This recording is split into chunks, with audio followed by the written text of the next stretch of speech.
Good day, sir. I am Giselle Toso Valentino and this is my pre-recorded video. Number 1. The golden rule at the crime scene. Never touch any object at the crime scene unless photographed, measured, and indicated in the sketch. Number 2. Assignment of duties. Ordinarily, only one investigator is assigned to a particular case, especially when there is an overloading of cases. But in complex cases or sensational ones, a team of investigators usually handles said cases. The team is headed by the chief or senior investigator who will assign the respective task to each member. The members include the following: A. Assistant team leader, B. Photographer, C. Sketcher, D. Master note taker, A. Evidence man, F. Measurer. Number 3. The crime scene search. The investigator places himself at a spot where there is no physical evidence that will be tampered and makes an estimate as to what form of search will be employed. From here, he could determine the different angles and views to take the photographs of the scene. Number 4. The methods of search. A. Strip method. The searchers proceed slowly at the same place along the path parallel to one side of the rectangle at the end of the rectangle. The searchers turn and proceed back along a new lane but parallel to the first movement. B. The double strip or grid method. It has the same process as that of the strip method but with the modification that the lanes covered by the strip method is reproceed twice. The spiral or circular method. The searchers follow each other in a path of spiral, beginning in the outside and spiraling towards the center of the scene. D. Zone method. The area subject of the search is divided into quadrants and each searcher is assigned to his specific quadrant. This method is sometimes called quadrant method. A. The well radial or spoke method. This method is applied if the area to be searched is approximately circular or oval. The searchers gathered at the center and proceed outward radii or spokes. The setback of this method is that the distance of the searchers increase as they proceed outward. Care must be employed to cover the spaces. Number 5. Purpose of the search. The purpose of the crime scene search is to find physical evidence at the place. The aforestated methods are only general guides for the investigator. He may apply one or a combination of two or more, or applying other methods which may fall under any of the categories of search. Each situation calls for a different method to be applied, and the choice rests upon the sound discretion of the investigator with the end in view that his search is thorough and complete. Number 6. Photographing the crime scene. A. General view. The general view of the scene must be photographed in different angles, showing the specific location of every physical evidence discovered during the search. B. Close-up view. Every physical evidence must be photographed in a close-up view and for different angles, and these close-up views must be enlarged in court presentation. C. Color photography. It is advisable to use colored photograph to enhance their effects on the senses of the court. 7. Guides in photographing crime scenes. A. Series of photographs of the crime scene. B. The depicted object in the photograph should not be immaterial or irrelevant. Number 8. The kinds of photographs to be taken of the scene. A. The photograph of the deceased, showing the relationship of the dead body with the surroundings, especially the physical evidence. B. Photographs of evidence showing forcible entry, destroyed padlocks, broken doors and windows, and other relevant signs of disturbances. Number 9. Number 9, the use of spatial photography. A. Such as infrared, ultraviolet, orthostereoscopy, macrophotography, photomicrography, movie, camera, and etc. B. Photography or environs. C. Close-up photographs of the wound of the dead body after removal from the scene. Number 10. Sketching the crime scene. A. Sketch. It is the graphic representation of the scene of the crime with complete measurement of the related distances of relevant object and conditions obtaining therein. B. The general kinds of sketch. Number 1. Rough sketch. It is made by the investigator at the crime scene, which is full of important details, but without the scale of proportion. This is used as a basis for the finished sketch. Number 2. Finished sketch. This is a sketch with a scale of proportion and drawn by a draftsman. The rough sketch and the finished sketch are for courtroom presentation. Number 11. The special kinds of sketches. A. Sketch of locality. It deals with a crime scene in relation to the environs to include neighboring buildings, structures, or means of access leading to the scene. This kind of sketch is applied in conflagrations suspected to be arson, indicating the origin of the fire and how it spread naturally or unnaturally against the wind. B. Sketch of the ground. This is the kind of sketch which illustrates the scene of the crime with the nearest physical surroundings, such as the room adjacent or opposite the room of the crime scene, the number of floors of a building or house, the yard, and other natural structures. C. Sketch in details or cross projection view or the excluded view. It describes the immediate scene only specifically inside the room as the scene of the crime. The room is treated as the cardboard box where the sides and covered collapse to the same plane as the bottom. The bottom serves as the floor, the four sides representing the walls and the cover representing the ceiling. The pieces of evidence found in the floor, walls, and ceiling are depicted or drawn with respective measurements with the reference points, such as bullet holes, splatters of blood, and other pertinent data. Number 12. The elements of sketch. A. Measurements of space and distance of relevant objects to their point of reference. Example, the distance of a loaded pistol to the body of the victim and the nearest wall. Points of reference must always be on 2 points to give the exact location of the object by way of the latitude and longitude. The room area must be measured by the width and length together with the heights of the walls, the size of the door, and the direction of its swing.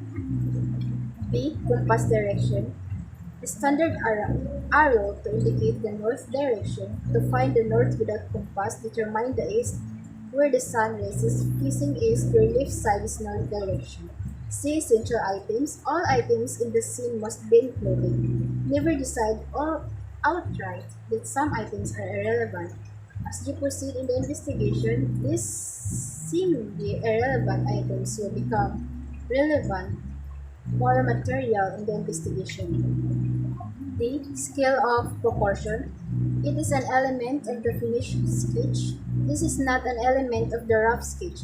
It is the proportion of the finished sketch to the actual size or measurement at the scene. The scale of 1.50 means that 1 inch in the sketch measurement is 50 inches in the actual scene measurement. A. Legend. This is actually placed at the bottom of the sketch outside the sketch of the scene. The objects of the crime scene are represented by numbers or letters in order not to unnecessarily The graphic presentation. Their descriptions are found in the legend. Example number 3. In the sketch is explained, in the legend is a pistol.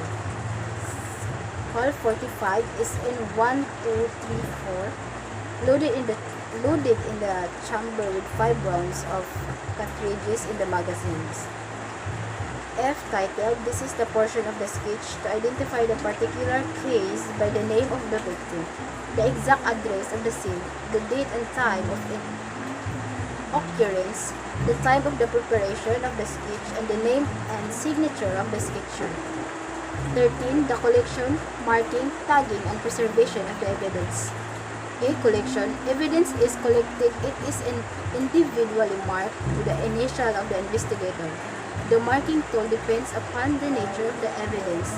If it is hard objects such as metals, the initials are scratched or engraved by the use of sharp-pointed steel, which is called stylus.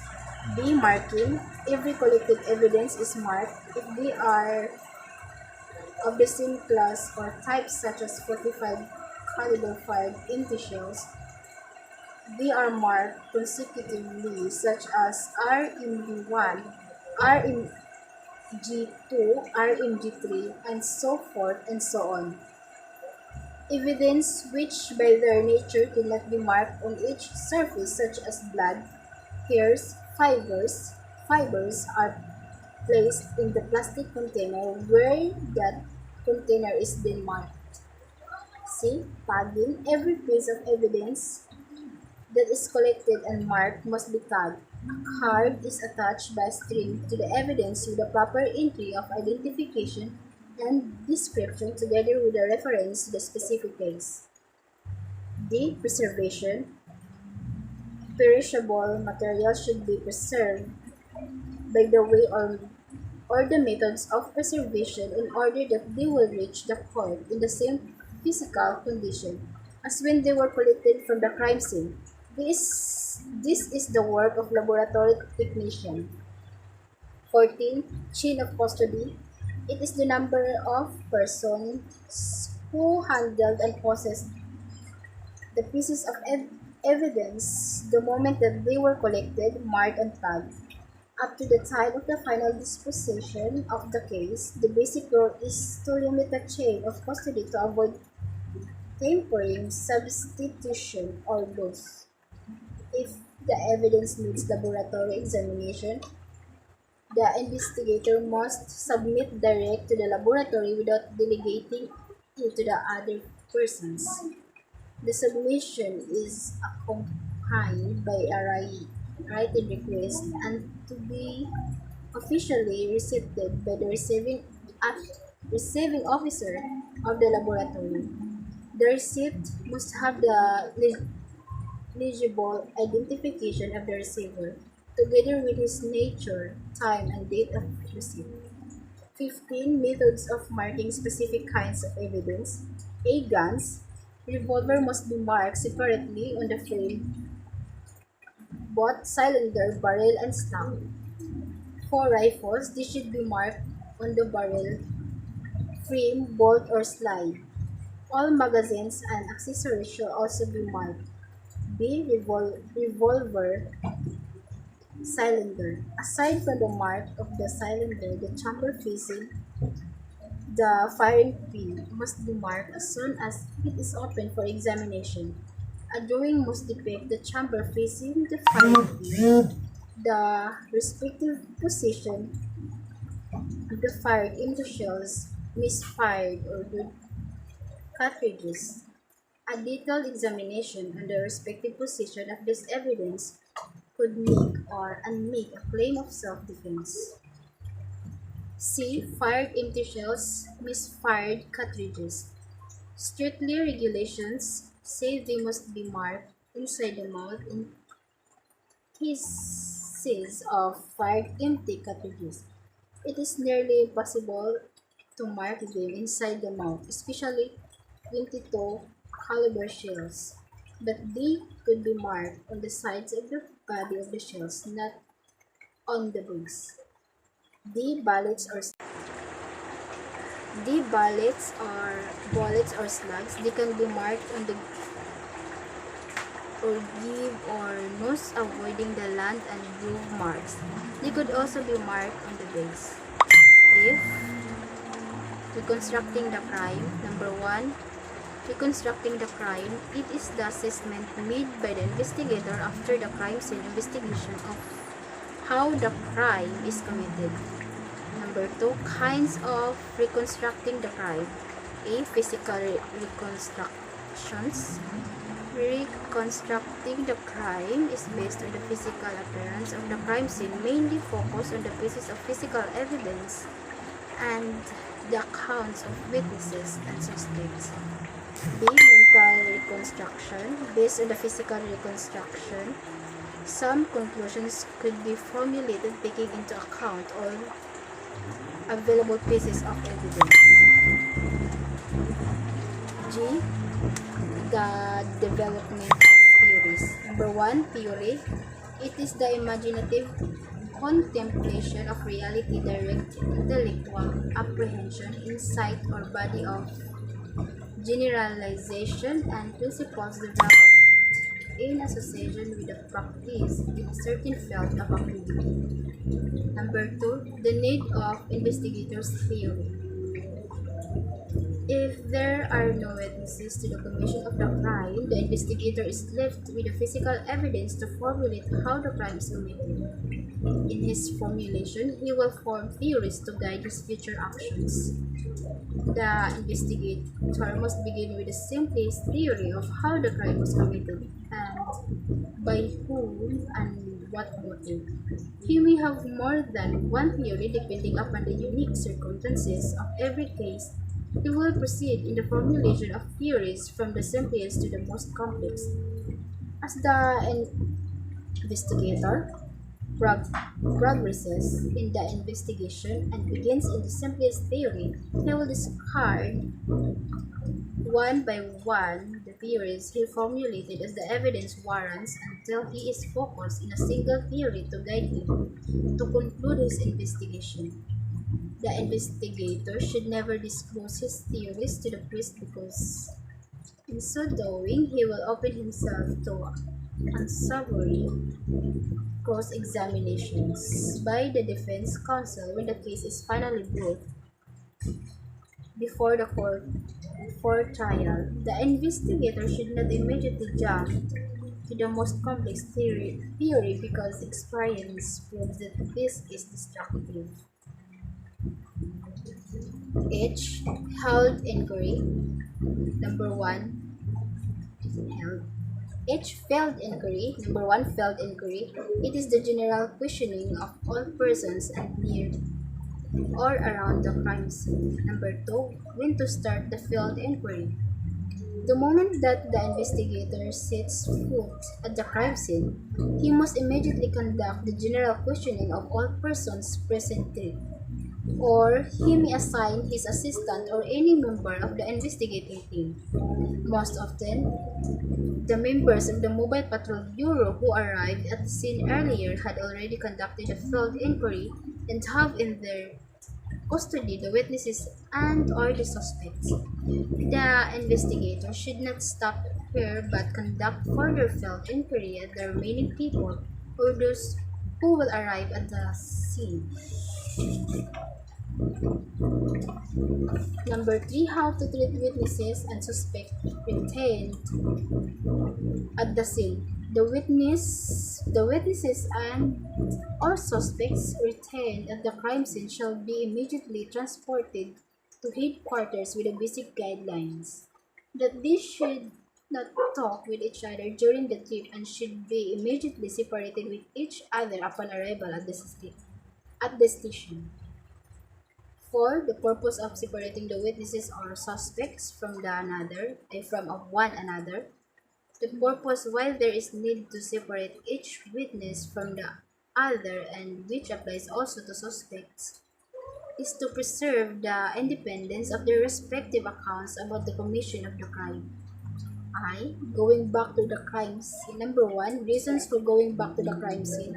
In some instances, crimes are committed during nighttime, and In some instances, crimes are committed during nighttime and the investigator arrives at the scene at daytime due to late discovery or delayed report about the commission of a crime. The investigator back to the scene at the exact time when the crime occurred in order to see for himself the order of things at that precise moment. His notes of concern shall be the lighting conditions, the distance of normal visibility, the volume of pedestrian and vehicle traffic, and other things and conditions relevant to his investigation. The reason is that during the progress of investigation, new matters may crop up which may be inadvertently considered irrelevant during the crime scene investigation. Those needs to go back. Number 2, value or the process. Having first personal knowledge of these facts, he could use them to confront lying, exaggerated or half-truth narrations of the witnesses and the admission and confessions of suspects. These are potent tools against wayward confessions or admissions. J. The three phases of criminal investigation. Number 1, the identification of the criminal. Number 2, the criminal is traced, located, and arrested. Number 3, the facts or evidence to prove his guilt are gathered for introduction during trial. Okay, the four methods of identifying the criminals. Number 1, by confession or admission. Number 2, by accounts or testimonies of witnesses. Number 3, by circumstantial evidence. Number 4, by associative evidence. L. The two kinds of criminal purposes of identification by witnesses.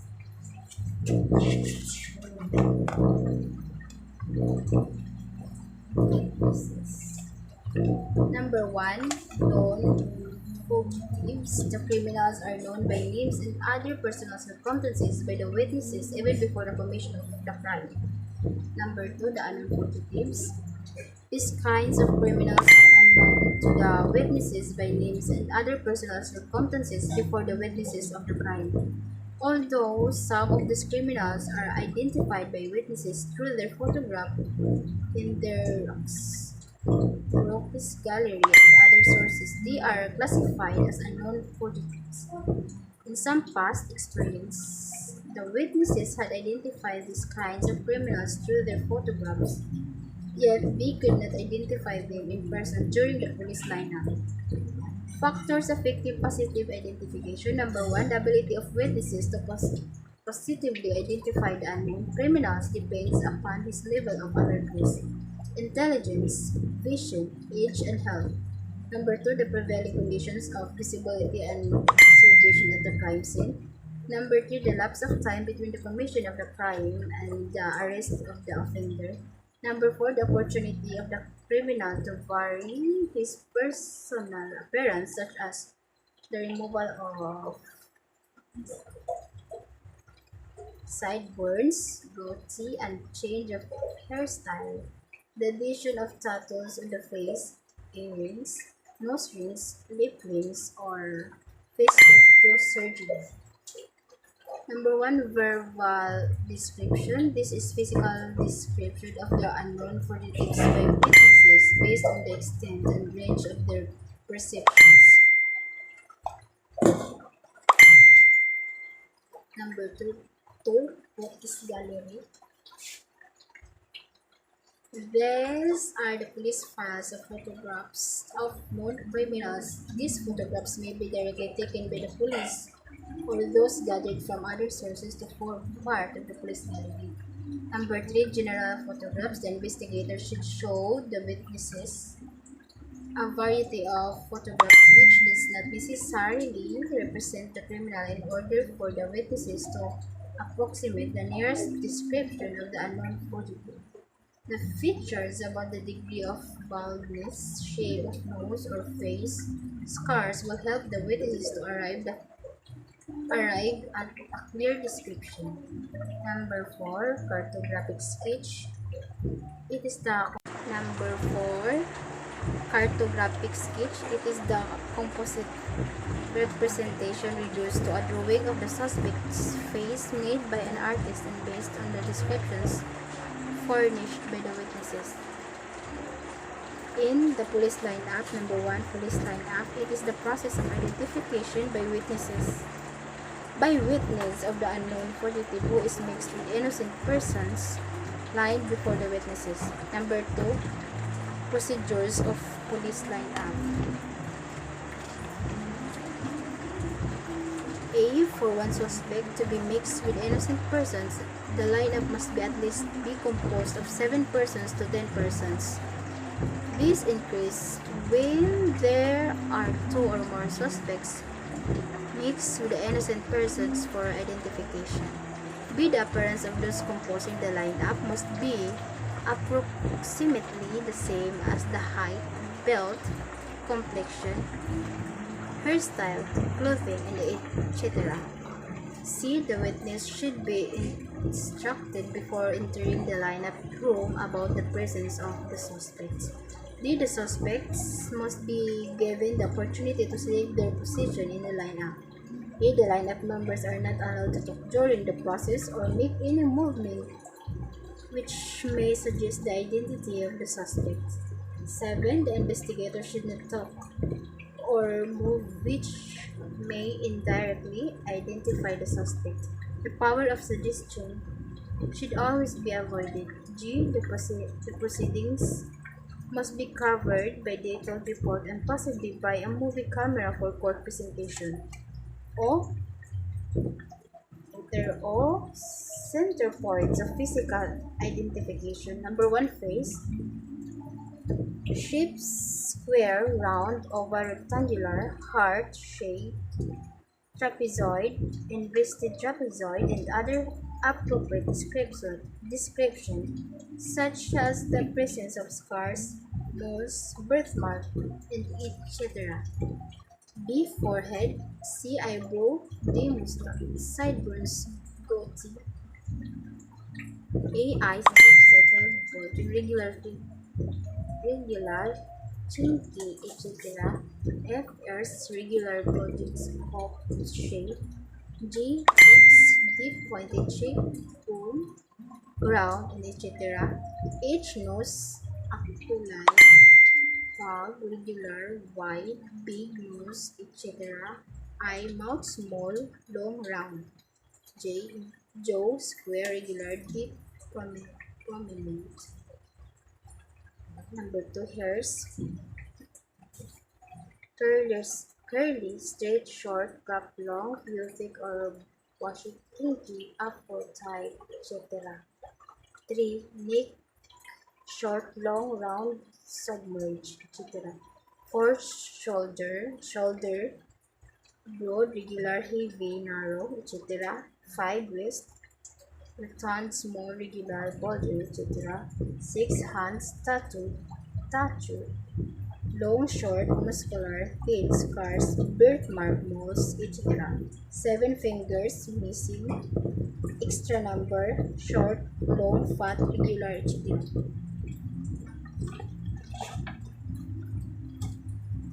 8. Manner of walking, limp walking, limping, amplitude, left or right, or degree, whether up the knee, ankle, bone, or others. 9. Voice, baritone, tenor, slow, loud, womanish accent, barking, hoarse, stuttering, broken, etc. 10.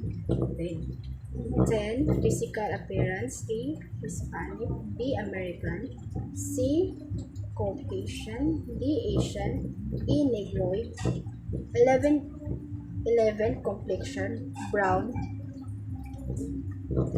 tan, light, fair, white, black, dry skin, hoarse, sweaty, or other appropriate description.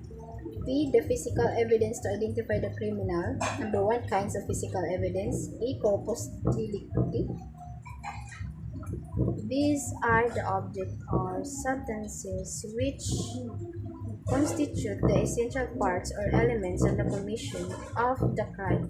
It is sometimes called the body of the crime, not the body of the victim. The cause of death is one of the essential elements of the crime. B. Associative evidence, basis of evidence which will link the suspect to the crime scene, as fingerprints, foot or shoe impressions are some of the example. C. Tracing evidence, article which assists the investigator in locating the criminal stolen in the possession of the suspect, and the suspect is the example. Q. Preservation and care of evidence. Number one, purpose. In order that the evidence gathered at the crime scene shall have the same substantial condition when they will be presented before the court during trial. Those care must be exercised to avoid some tampering, destruction, or substitution of the physical evidence. Number two, marking. The purpose of marking is for a positive and definite identification during trial. The investigator is required to identify the pieces of evidence during the trial of the case. In some instances, drug cases were dismissed due to failure of the investigator to identify where sachet of drug was the subject of drug portion from the sachet of drug subject to possession. R. Modus operandi. Number one, modus operandi. Modus operandi, it is the method of the operation by a specific criminal or criminal syndicates. It is established by a series of crimes under one classification. The modus operandi of one criminal is distinct and different from the other. It is a criminal's trademark, logo, or brand name.